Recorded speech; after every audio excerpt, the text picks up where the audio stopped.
first video, we saw you riding a motorcycle. That's not a crime in Africa.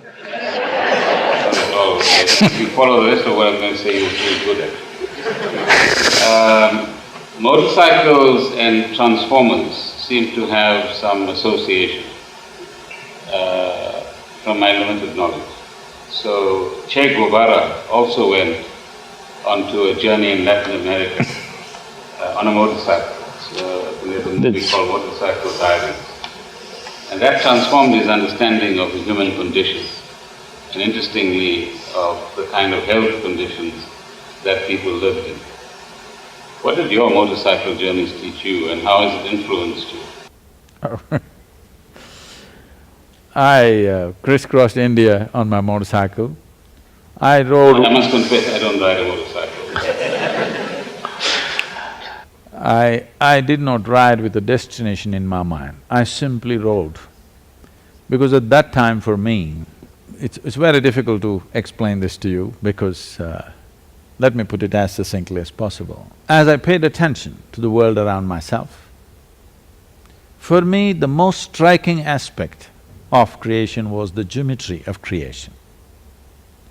It's much later that I learned that yoga is a very intrinsic geometry, very exquisite geometry as to how to align your system to the larger geometry of the cosmos. This is something that came to me later.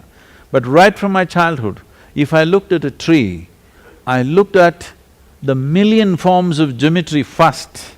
That is what dazzled me, before I could even grasp the color and the other aesthetic aspect of it.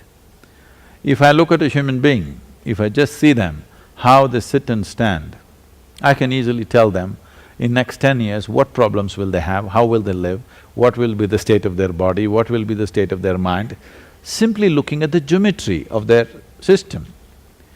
The entire universe is just perfection of geometry. For example, there is a solar system in which we exist. Because planet is maintaining a certain geometry of movement, we are on. Suppose planet Earth decides to meander a bit, go for a picnic and come back. Well, it won't come back.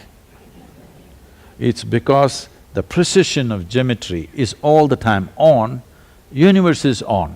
Similarly, in our own bodies, the geometry is in a certain way, so it's functioning. A misaligned geometry means you're going towards…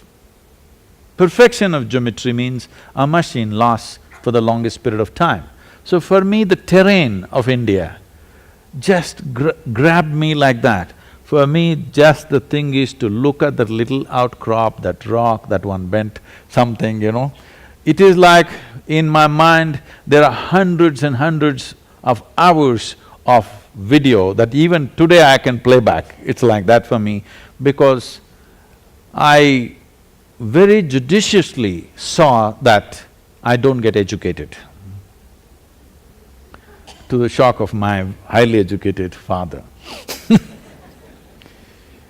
Right from the day you're born, everybody is trying to teach you something that's not worked for them.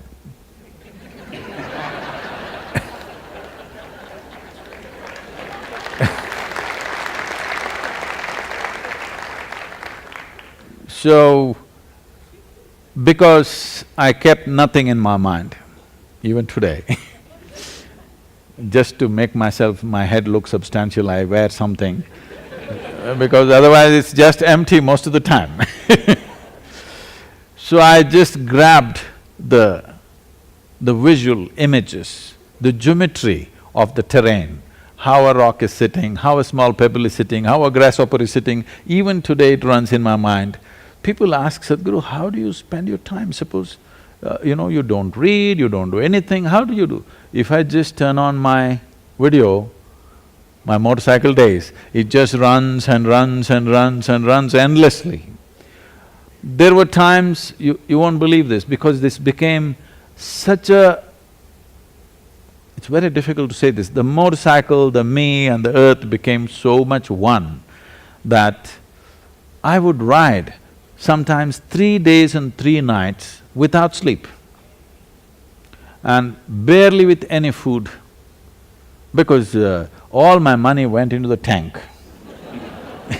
This tank was empty, it didn't matter. I want to keep this tank full and I want to make few more kilometers if I can with whatever little I have. So I crisscrossed India. This grasp of terrain is so big in me. People may think, what is there to learn about the terrain? Did you learn geography? Did you learn geology? No, I learned nothing.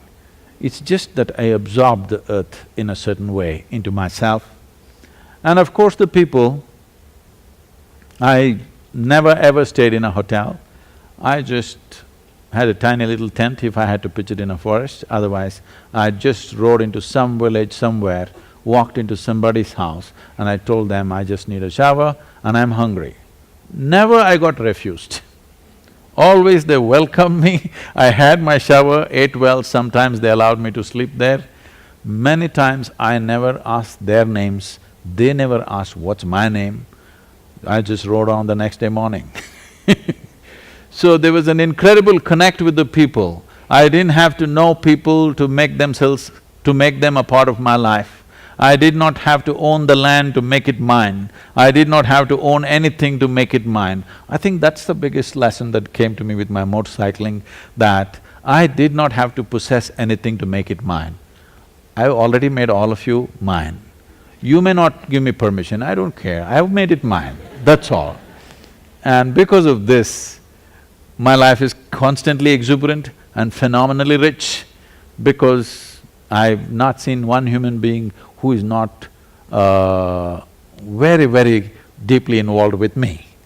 I involve them, whether they involve or not. It's a good starting point. But today's world